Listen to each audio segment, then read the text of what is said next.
Hello friends, good evening. My name is Mayur Parmar. Today I would like to talk about Chhatrapati Shivaji Maharaj.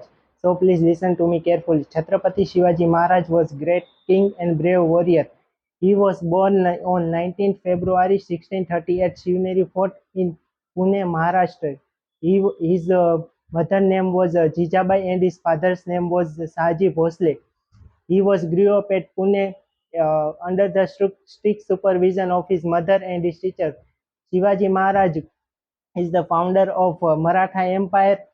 He won Torna Fort at the age of 16, and he won many more forts by one. In Maharashtra,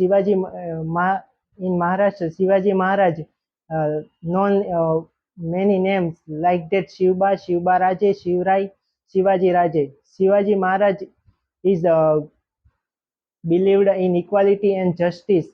He had also warned to his army not to cause harm and disrespect to women. Shivaji Maharaj is built a powerful navy and is known as the father of Indian Army. Shivaji Maharaj is died on 3rd April 1680.